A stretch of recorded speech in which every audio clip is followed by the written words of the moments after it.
How do you apply metaphysics to make big things happen? Even in business, even in your life, even in your relationships. What is the key to applying metaphysics to make big things happen? Let's say, like New Earth. Today, we are here with Derek Loudermilk, who is the creator of the LEAP method of quantum creation. And he's a host of the Derek Loudermilk Show, and he's been on an unintentional metaphysical quest for the last 8 years, and we're going to hear all about it, including unified field manifestation and telepathy. So join us for this astounding conversation. Soul Nectar Show, the Soul Nectar Show. You're invited, delighted to discover who you are. Anything is possible if you believe. So join us on this beautiful journey. Soul Nectar Show. Soul Nectar Show.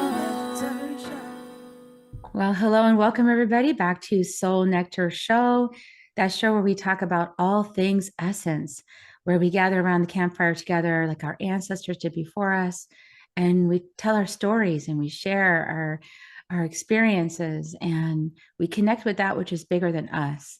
I'm your host, Carrie Hummingbird, and I love having these podcast shows week after week. You can always join us on Soul Nectar Tribe. We have a Telegram portal where we do daily tips and inspiration. And so check that out at my website, carriehummingbird.com, Kerri, hummingbird.com. And of course, Soul Nectar Show, you can check out all the beautiful, yummy stuff, soulnectar.show. And today, what's on my heart is that, as we approach this concept or this idea, this beingness of New Earth, many of us are talking about New Earth. Like, how do we create New Earth? How do we start something new? Because many of us recognize we've been in a fractalization of concepts that were started many thousands of years ago that just kept fractalizing and fractalizing and fractalizing and fractalizing into like this current reality we're now experiencing. And then we get the opportunity to create something different, something new, something outside the box, something that our ancestors didn't even dream of, something that, and everything has been bringing us to this state of evolution, right? It's been evolving and evolving and evolving. And we've been getting different versions of it, and new souls come in and say, I want to do this with that. Here's these raw materials. I want to create something new. And collectively now, many of us have decided we're creating New Earth. So, we're not interested in continuing the way it has been just because that's the way it is. We're interested in actually creating something new from our hearts, from a higher consciousness space. And the question is how. That's really what's on many people's hearts, is how. And it's not just like a metaphysical, like spiritual thing, although metaphysical spiritual thing is everywhere. So like as soon as you start working on one aspect of your spirituality, it starts to affect everything in your life, including business. Business is not separate from metaphysics. Business is not separate from spirit. It's all connected. Everything is connected. So as we make one change within ourselves, it ripples out to like everything in our lives, and everything also grows and changes along with us because we're making these key decisions and we're bringing this into our realities. We're manifesting it into the third dimension. But like how? Like people still are, and me too, like I'm always looking at the mystery, like how does this thing work? What's actually happening here? And what's the most efficient way? What's the most efficient, non-dramatic way of manifesting into the 3D? What do we actually want? And so today we're going to have an awesome guest for this conversation, Derek Loudermilk. Welcome, Derek. Just say hi for a second so people can hear you. Hi, Carrie. Good to be here. Yeah, it's good to see you. So, Derek is, he's a quantum business coach. He brings the metaphysics into the business conversation in a science way. Isn't that sexy? Because like we all are like, how do you explain this stuff? So he is the host of the Derek Loudermilk Show, science, spirituality, and adventure. We all love adventure, especially if you're with me and we're going to Dana Medicine. We are all about the adventure. We have no idea what's going to happen. It's going to be fun though. So this is really the conversation we're going to have today. How do you revolutionize your career? How do you make big things happen? How do you activate your life? And these are all the things that Derek is involved in. And he also, this is really extra sexy, just got done on unintentional. I want to say unintentional. You know how those things happen after the fact you realize that's what you were doing? This is one of those moments for Derek. Unintentional 8 years around the world metaphysical quest. Wow. 8 years metaphysical quest around the world. I want to hear about this. So, Derek, tell us about yourself. Like, just give my audience a snapshot because they're just meeting you for the first time. So, just a little bit about yourself, and then tell us about this quest because I want to hear. I'm really curious about it. Yeah. So I'm a born explorer, born adventurer. All of my careers, my previous, 3D careers, I was a scientist, I was a pro athlete, pro cyclist, and everything just took me on a life of adventure, and spirituality is part of that. And the quest began actually, partly it was due to traveling these, going to these sacred sites and living with tribes around the world and just having magical experiences. And partly it was becoming a dad. So my son just turned 7, and I had been doing a lot of physical adventures, expeditions before that. And I knew that I was going to be going out into the world less, but I still needed some adventure, some excitement. And this woman actually found me. This was my first experience of kind of the magic of business. She found me on the internet. She was like, I'm an oracle. My guides told me to hire you. And I was like, whoa, that's amazing. That's the easiest customer I've ever gotten. And she ended up giving me a session so I could understand how she worked. And she said, you're going to need to start practicing lucid dreaming so that you can have adventures every night while you sleep instead of having to go on an expedition into the wilderness. And I was like, that sounds cool. So I did. I got into dreaming, and that was one of the very first practices that I paid a lot of attention to. And I still, dream work in general is still a major part of my, daily practice. Some of these things on the quest, I tried them once and it was interesting and didn't go back to it. But some of them have become part of my routine. Including, you mentioned the 4 directions, or before the show you were calling in the 4 directions, and each morning I go out and just connect with the directions and the elements and things like that. With my kids now, they come out and do that with me, which is fun. So yeah, but halfway through the quest I realized that I had done maybe 50 or 60 different practices, sitting with shamans or finding a healer that did something like crystal resonance therapy. And I was like, that's interesting. Let's go check that out. So a lot of these were based on curiosity. A lot of people I ended up interviewing on my show, I would do a session with them and then interview them to find out how it works, because I really like to understand the mechanics. What are the physics behind manifesting or chakras or this, that, and the other thing, because of my science training. And actually, when I first experienced telepathy about 9 years ago, the first thing I did, this was with a 1,000-year-old tree deep in the jungles of Bali. Really amazing tree. I've been back to it a couple of times. And my first thought was, how did that work? How did I have that experience? What's going on? Because if I experienced it, then there must be a way that I did that. And it was sort of outside of at that time, I was more of a materialist. So I ended up flipping that, which basically means materialism is common in science still. So everyone thinks like the material world is the foundation, when now we know that consciousness is the foundation and the material world is just a byproduct of that. So I had to flip my thinking around that once I started understanding the mechanics of it. So yeah, halfway through, I realized I can set up a structure here and make it an actual quest, which is really just an excuse to prioritize certain types of learning or something. I had a previous quest to go to every state in the United States. I did that on my 30th birthday. So quests are also really just a kind of fun framework to to do your learning or your adventuring through. Yeah, I love this. And you know what I'm thinking as you're sharing about your tree in Bali is that when I was at the Holy Mountain in 2021, our group, we created those stone towers, which are like antennas actually. So that like little stone towers, people see them. I don't know what they're called. I keep forgetting the word for it, but you placing the stones on top of each other to create like Yeah, a, like a Karen. yeah, like a cairn. And so we created those at the base of the Holy Mountain because we had been at the Holy Mountain. We were physically at the Holy Mountain. And then we created this cairn so that we could always go back. Like we don't have to Mm. physically go back. We can connect with the mountain every single day. Like when I open sacred space, I connect with that cairn helps me connect with the mountain. I connect in that space. And I really do feel like it's important to put your body in certain spaces, but then like you can communicate with your tree anytime, right? Because now you know how to astro travel. Yeah, that's a really good point. I've come to realize recently a lot of these travels that I was doing, um, sometimes people's bodies need to go to specific coordinates on the planet just to like lock in some frequency there. And I know people that are full-time travelers, and I'm like, I wonder if their real mission is just to go like spread their frequency to certain areas, you know?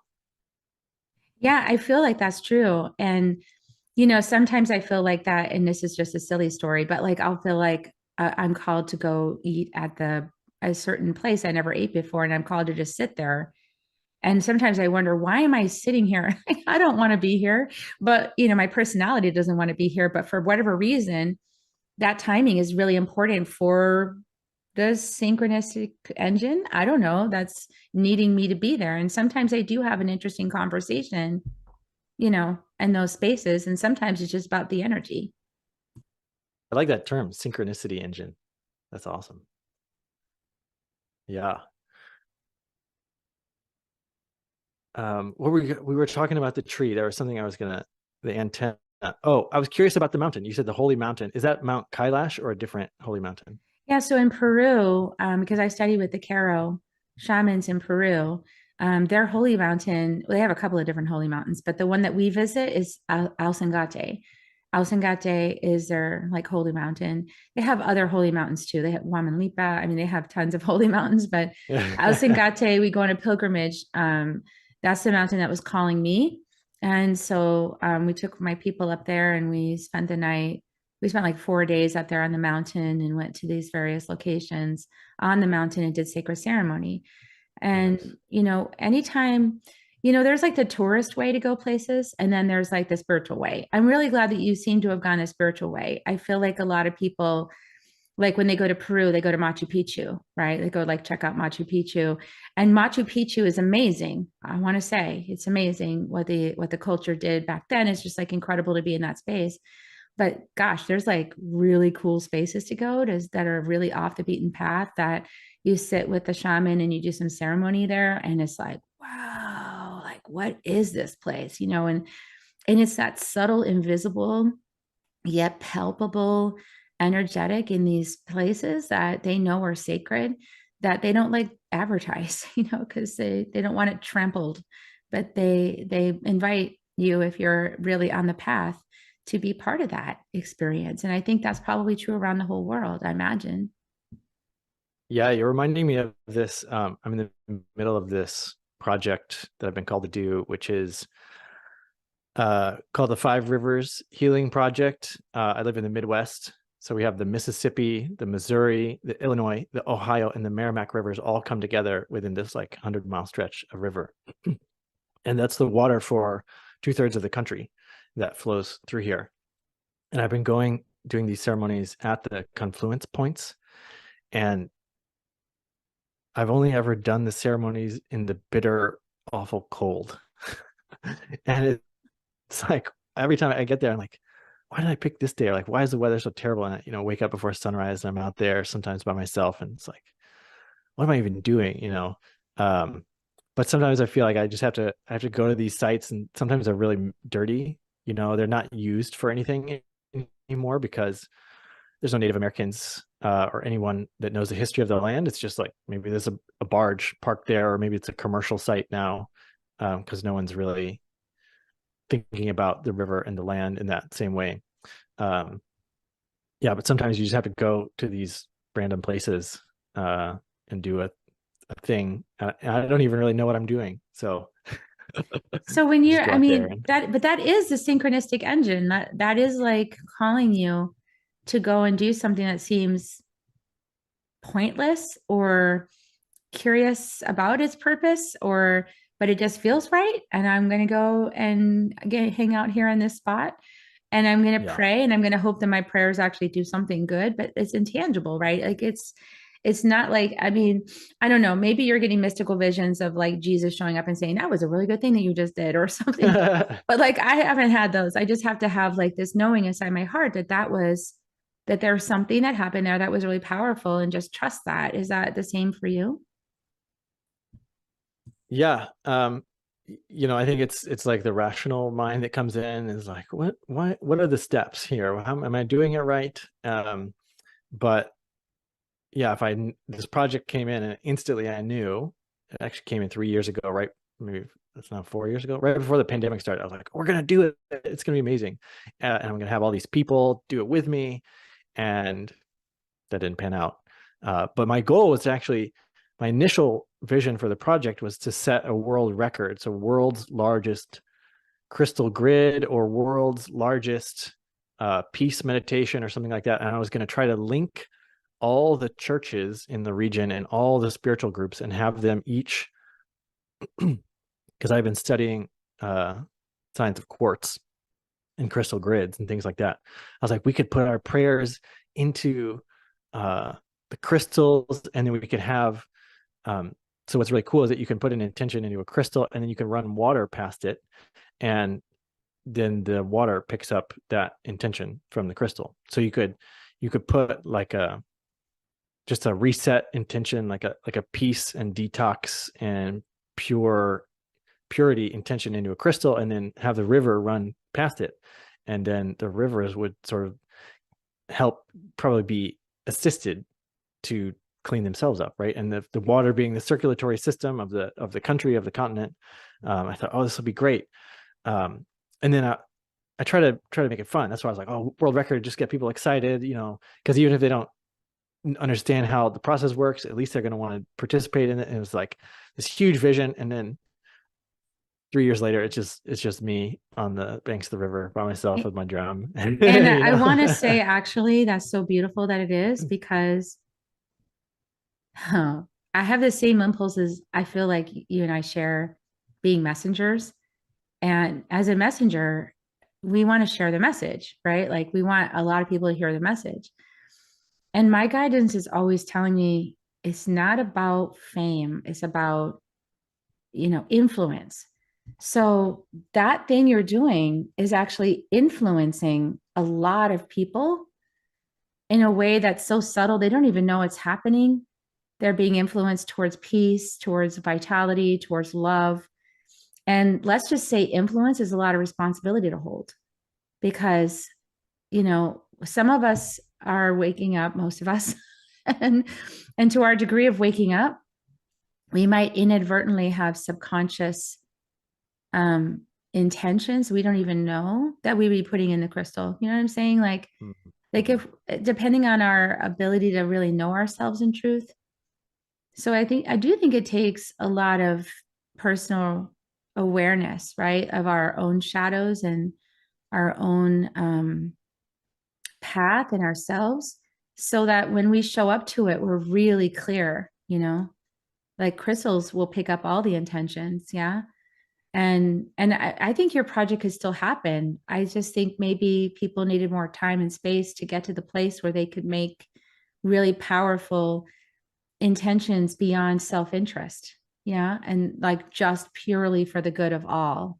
That's a lot. That's a big ask, right? Because we're humans. And we're doing our best, but we also are unaware of some of our unconscious motivations.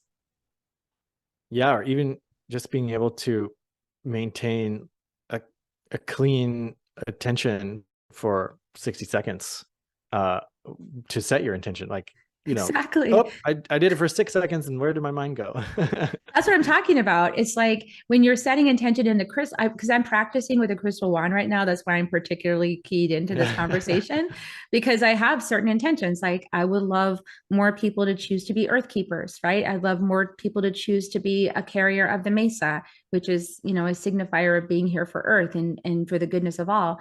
And like, as I'm sitting there holding the crystal, I'm watching my mind and I'm like, I'm coming from my heart to hold this pure intention. And my mind's going, what's for dinner tomorrow? And I'm like, wait, Nate, no, we have to be clear intentions, that we're not mind wandering, right? But like super clear and focused for as long as you can hold the vision. And this is kind of what Dr. Joe Dispenza was talking about, right? Is like he was able to hold the vision so clearly of a rose just materializing from the universe in his hand, that somebody, did he do that? what happened was he tells the story of it. He's so clearly visualized this rose materializing in his hand for like days on end in this material. He kept revisiting this meditation, that somebody had to actually drive to his house and hand him a rose. Like they got the vision so clear, they had to actually drive their car to his house and hand him a rose. They're like, I don't know why I need to do this, but you have to have this. Whoa. I don't even know who you are. Like, that's how clear he was, right? So, I mean, a clarity of how do we get there, Derek? Like, how do we shut this thing, like the chattering mind? Like, when we're creating intentions, we don't even know we're messing ourselves up sometimes, right? Yeah, for me, the process has been really one of just accepting. And largely, I get to practice with my family members, my wife and kids, and just really accepting them exactly how they are, who they're being, and how they're showing up has rippled out into everything. Because when I'm at peace with whatever other people are doing, then I don't get drawn into as many stories. So I'm able to maintain my focus just like on a concentrated thought a lot better, because I'm not entangled very much. And this goes the same for like events around the world. Like, how do you not get caught up in drama, right? Because that's as my mentor says, that's like sticking your finger in the electric socket when you get caught up in that. So that's been a big practice for me, is just maintaining a state of peace and realizing, all that stuff is happening, but it's really not got anything to do with me and my experience if I don't choose to. And this is something I'll say, because we mentioned business and influence. In order to be able to influence a lot of people or have a large audience, like for your YouTube channel or something like that, I feel like you have to plug the power leaks. You have to have enough personal power to hold what everyone is projecting onto you, like who they think you are to them. And if you're sticking your finger in the socket, if you're getting entangled with the people or not accepting the situation the way it is, etc., you're leaking your power, right? The power is constantly regenerated, but you got a leaky boat. So that's the first thing, if you want to be influential, I believe, is to just manage all of your power leaks. Yeah, actually, this is the path I've been trained on as well. And it's easier said than done.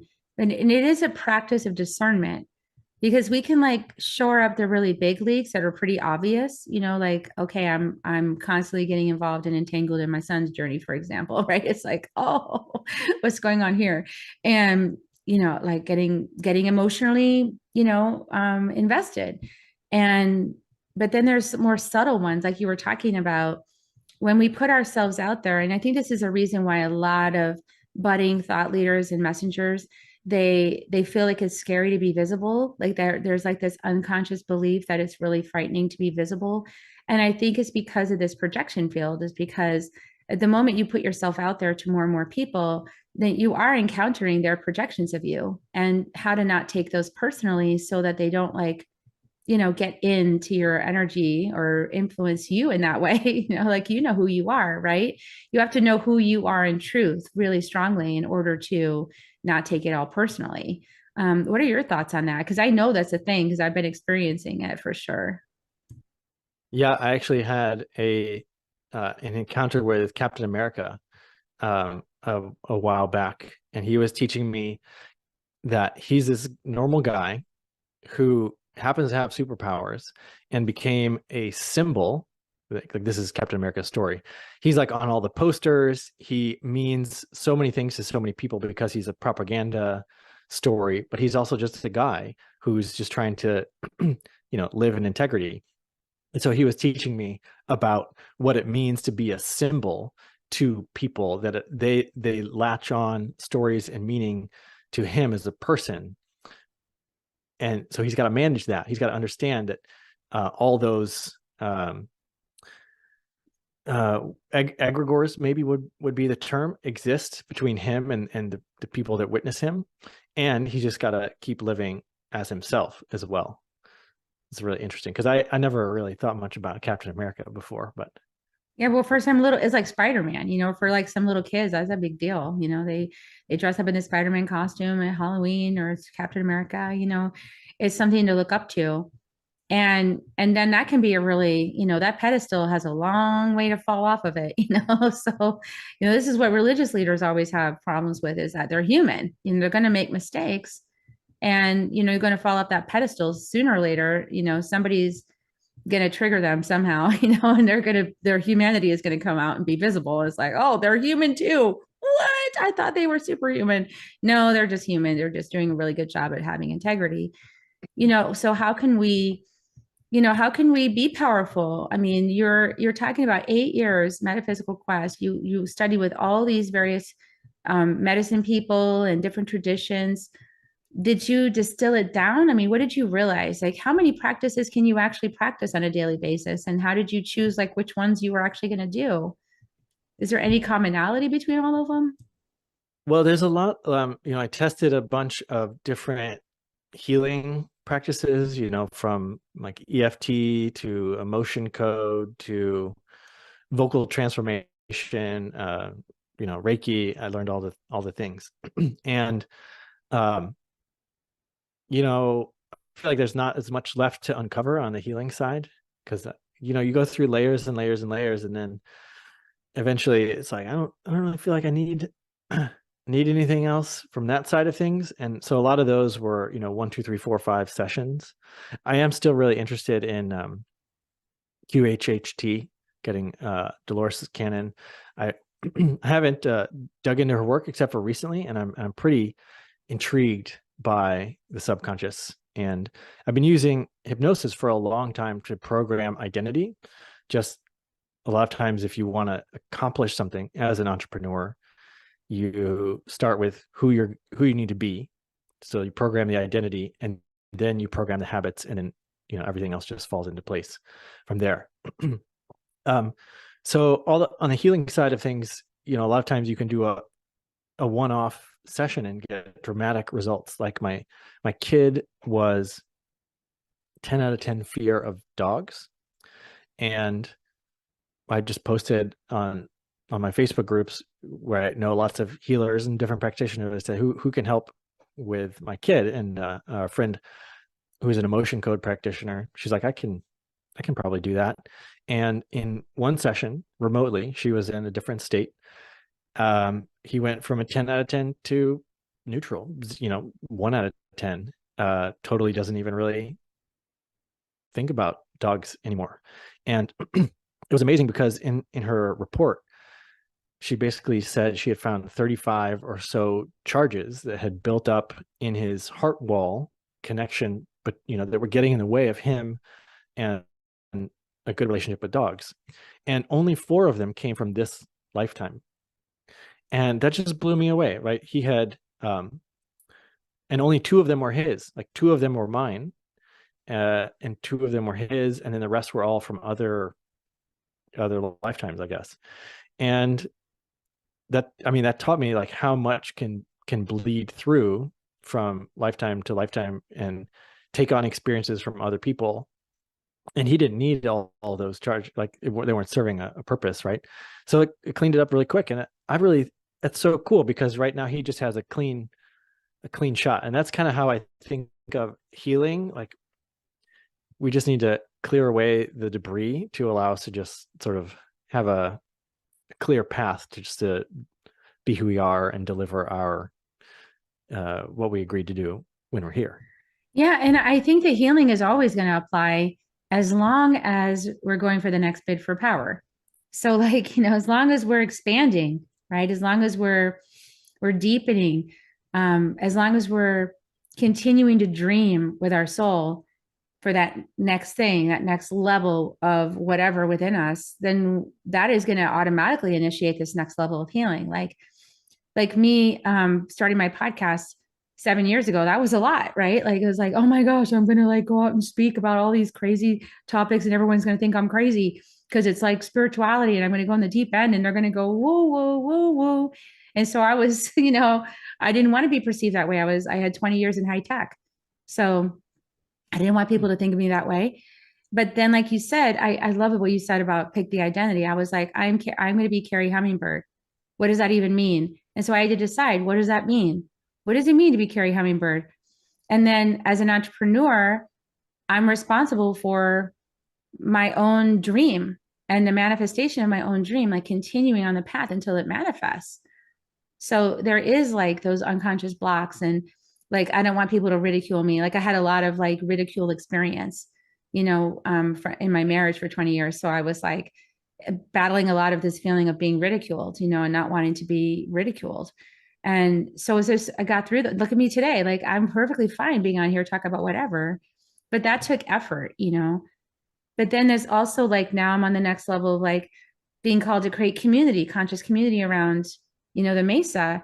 Well, that calls me up inside into a new level of leadership. And if I go on the TEDx stage, that's going to call me up to, and I'm a little afraid of it. I'll still, so that's going to call me up to the next level of like, oh my God, I'm going to stand in front of all these people and what are they going to think about me? And I'm going to feel it in the moment because I'm super sensitive and open, and that terrifies me. What if I just go on the stage, So like those things, right? But that's going to initiate more healing, right? So like we have to, if we want to keep evolving, we got to keep dreaming. Yeah. Yeah, for sure. And the way I experience that process now is, instead of going out to get healing, it's like I realize I'm going to have to let go of something, and it can be a painful, shamanic death type of process. And then you just go through it, and then you're like, okay, I moved up, hit my new plateau or whatever. And you just have to go through that, whatever it is, physical discomfort, emotional discomfort. You just sit still for a week. Who knows exactly what it is? I'm kind of going through that right now. I've had, I don't know if you can hear, but the listener might hear, I have this scratch in my throat. I've had it for 9 weeks. It's crazy. It won't go away. And as someone who teaches and speaks for my business, it's crazy. And having to cancel, calls, and it's really just forcing me to slow down, because I can't deliver the constant talking. And I still don't know exactly the lesson or the scope of it, but it's wild. I just got a hit for you because you were talking about telepathy. I kid you not, Derek. There is something about telepathy. Because the soul doesn't really use that many words. If you notice, like I hardly ever hear my soul's voice. Like very rarely do I hear a voice. It's more like just a knowing. And I think we're being encouraged, like maybe not so much talking, like there's a different way telepathically that we can transmit information to people. Or maybe it's just an energetic.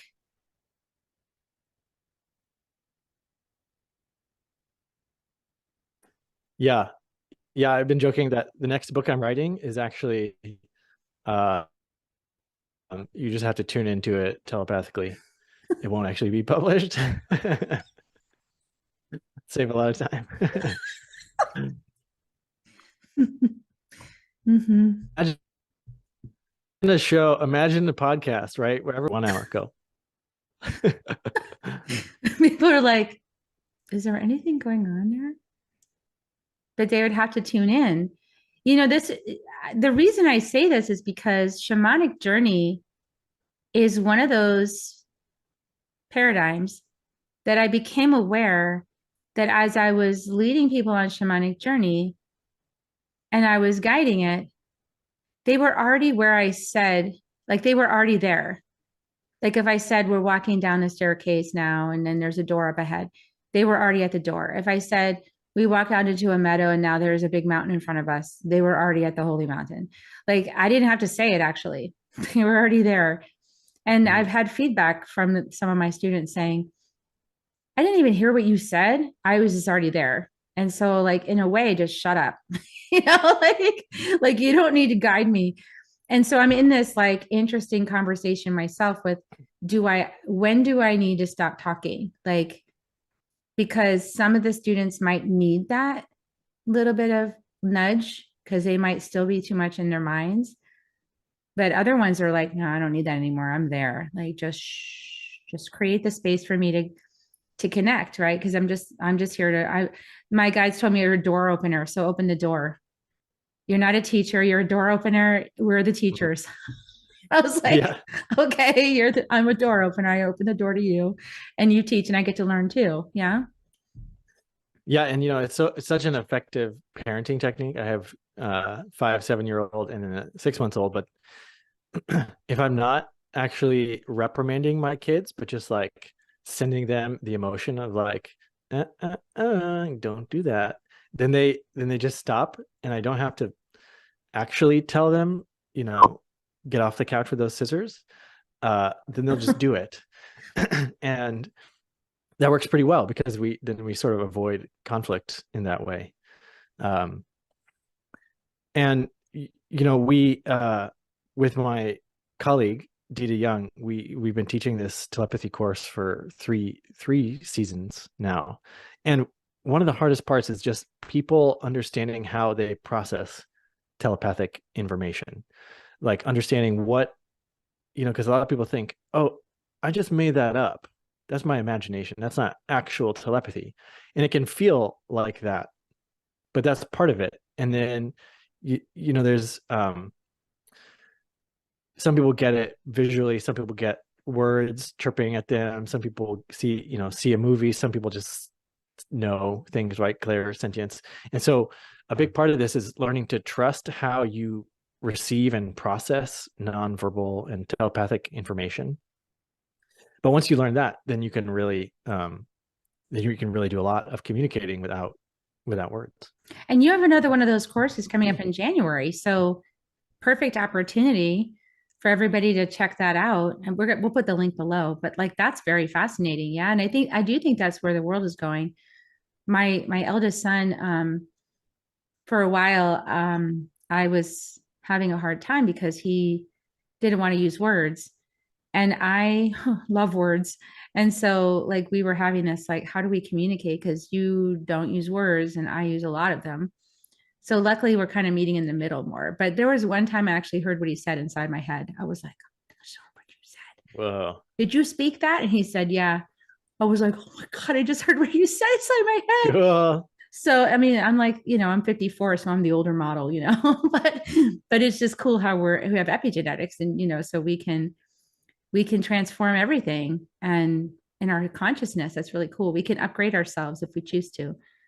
So you also have a free gift. I want to say, I know this conversation has been so amazing, and I am wrapping it up, you guys, but I mean, I could stay on for a long time, but see, Derek can't even speak right now. So you'd have to all be just listening to dead air and hoping that you got the message. So there's actually a free gift you're offering too. The Unified Field Manifestation. It's a group manifestation protocol. Can you tell us just a little bit about that before we head out? Yeah, on my quest in my research, I was really fascinated by the power of 8, which is Lynn McTaggart's work around small group healing circles, and they have phenomenal results. There's one person that receives the healing. They're the focal point of the intention, and then the circle is 8 people sending that healing intention. And I thought, we could do this for anything. We could send our intentions for any result. And since I work with entrepreneurs largely, or people that are working on some big project, we adapted that sort of group intention to whatever it is, whether it's getting a TEDx talk, right, or launching a new program. The way that we do it in my groups is that maybe 3 or 4 people will share an intention, and then we pick the one that feels the most alive for our group on that day, and they'll be the focal point. And we take turns. We do this every month, so everyone gets the chance to be the receiver of the intention. And we have, over the last 5 years, 100% success rate in the intentions coming true. Wow. Sometimes it happens really fast, like 3 weeks or less. Sometimes it takes longer. The longest one was one of these guys. He married a woman who was Afghani, and she was wanted to immigrate to the States, and there was just so much red tape that it took 2 years for them to become a family here.